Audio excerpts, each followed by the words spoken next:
So in this lesson, we're going to go a step beyond the triangle inequality theorem, which proves do the three side measurements actually form a triangle? And we're going to go a step further and start dealing with specifically right triangles. First of all, for those who have had tech ed and you know that triangles are the best structural design to use to hold weight and things like that, triangular builds get used a lot in the world today. And the idea of a 90-degree angle is very important to make things straight. When you go to build, you want things to be straight and you want corners to actually be at a 90-degree angle. So it's a very important topic. So what we're going to take a look at is this idea called the Pythagorean theorem. And why is it called Pythagorean theorem? Because a Greek mathematician named Pythagoras made it. Theorem.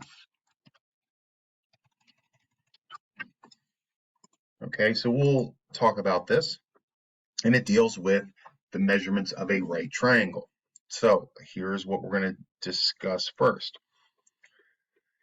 In any right triangle, the longest side is always going to be opposite the 90-degree angle. So find your 90-degree angle, start in the vertex, go through the little 90-degree angle box and keep going in an imaginary line, and whichever side you end up running into, that's the longest side. Think about when you're in the backyard and you're trying to find the longest place to run in your yard in a straight line, it's always on the diagonal. So if your yard was a rectangle shape, it's always the longest, is the diagonal. So because that's the longest side, that means the other two sides are the shorter sides. Triangle inequality theorem would be, oh, you would take the two short sides and add them up, and they would be bigger than this. But this is the Pythagorean theorem. And what it involves is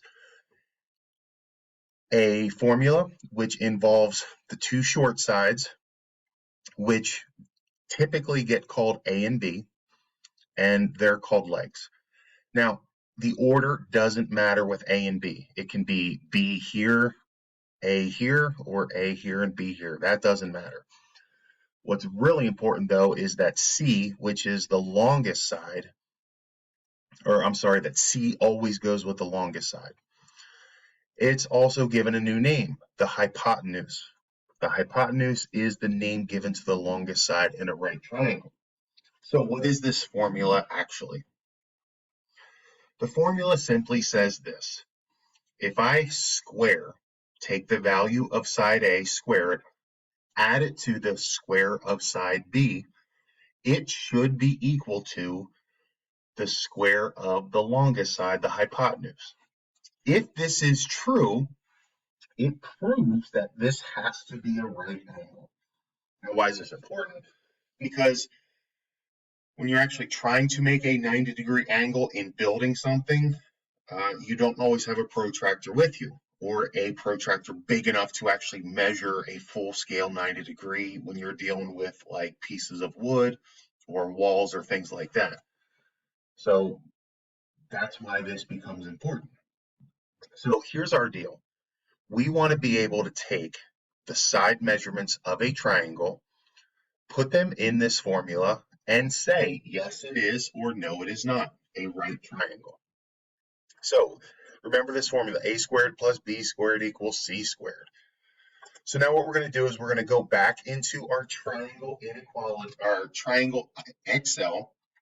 And if you see here, you'll see this was my triangle inequality theorem. Does it make a triangle, yes or no?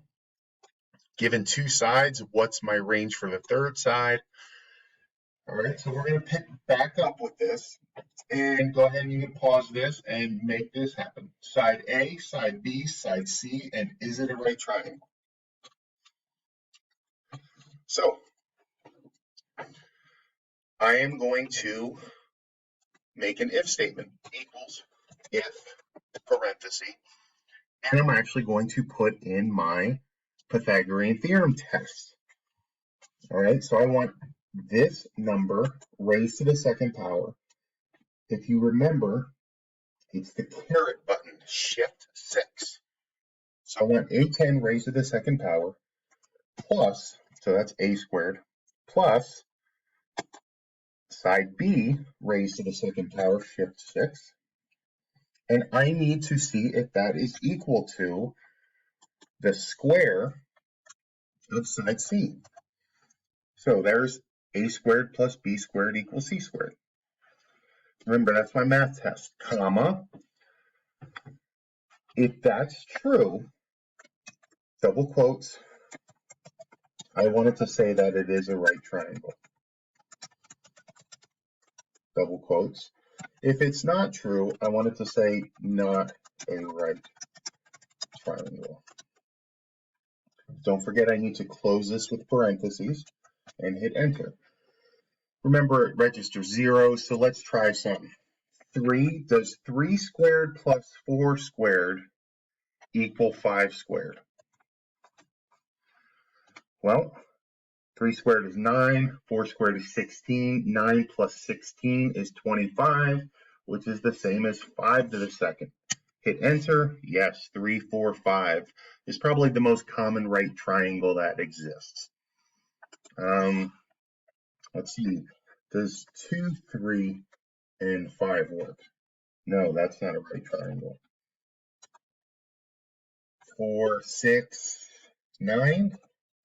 Nope, not a right triangle.